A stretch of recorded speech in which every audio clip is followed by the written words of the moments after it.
Hello and welcome back to the Swift programming course. Today you'll be learning about generics in Swift. A generic is a function with a type that can be determined using a placeholder value. Now the placeholder value is actually determined when the function is called. Here's an example of a normal function which isn't a generic function, and in this function we're going to be able to swap two integers. Okay, so let's create a function and call this swap2ints. Inside of here we're going to have an in-out value, an in-out parameter, and we're going to do it of type int, and we're also going to do this for b as well. We're going to open up our function, we're going to create a constant, and we're going to have this equal to a, and then we're going to create a variable and have that equal to b, and we're going to create another variable and have that equal to temporary a. Okay, let's change this. So when this function is called, we have the ability to change two types of integers. So we're creating a function here called swap2integers. We're having a in-out parameter called a, which is of type integer, an in-out parameter of b, which is of type integer as well. And then inside of the function, when the function is called, this will happen. The constant temporary a will be called, which is equal to the variable b, which is equal to temporary a. So it's equal to itself in essence. So this is a non-generic function which can swap two integer values. It makes use of in-out parameters to swap the values of a and b as described in in-out parameters. It can only be used with int values though, so we can't actually use it with a string or a double unless we created a second or third function. And you can call this function to swap two integer values. So for example, if we wanted to swap a string or a double, we'd obviously copy this and we do swap two doubles, and then we'd have to obviously do the type double, and then we'd obviously do that.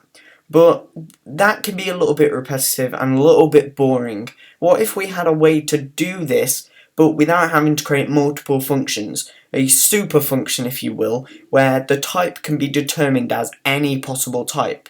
So this is where our generics come in. Okay, so this is how we can create a generic to do the job that we want to be able to do. How we can create a solution for this is we can create a function called swap2values. These are going to be any values. We're going to have angle brackets and t, which is our placeholder. And then we're going to, inside of parentheses, we're going to create an in-out variable called a, and we can have that to be of type t, and an in-out variable of b, which is of type t as well. And we can open that up and do a similar thing to what we did earlier, and we can just pretty much lay it out the exact same. The only thing that's different is that we're using angle brackets with a t to represent a placeholder value, and having the in-out variable a to be of type t.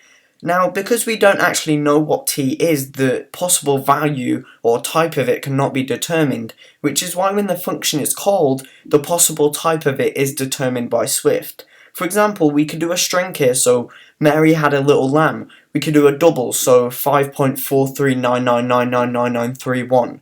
Or we could have a float, 5.4.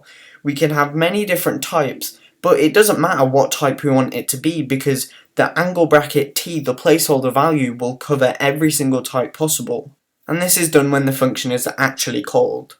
So t is a placeholder for a value. It is a placeholder type instead of an actual type because t cannot be determined as an actual type, and this can be any type, therefore. Generics can work with any type. T is a placeholder for angle. T is a placeholder, and the angle brackets indicate this. And t is determined when the function is called. Okay, great, we know how to write a generic function, but we don't know how to use one. So this is how we can use one. We create a variable which stores a value. This can be any type of value, and we give this to the function. We provide it to the function so it can actually diagnose it as an integer or a string or a double or a float. So we call our function, and then we actually need to give it the value. So for example, x, and then we need to do y, because we know that x is equal to 4 and y is equal to 73.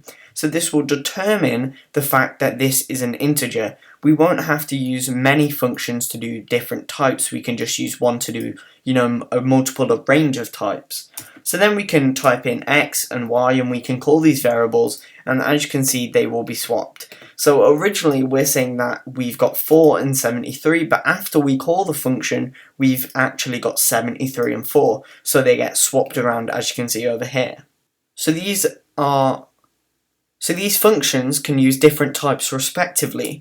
Here's another example. So for example, variable z, which is equal to world, and variable a, which is equal to hello, and we can then actually do the swap to values, and we can have this equal to z and have this equal to a.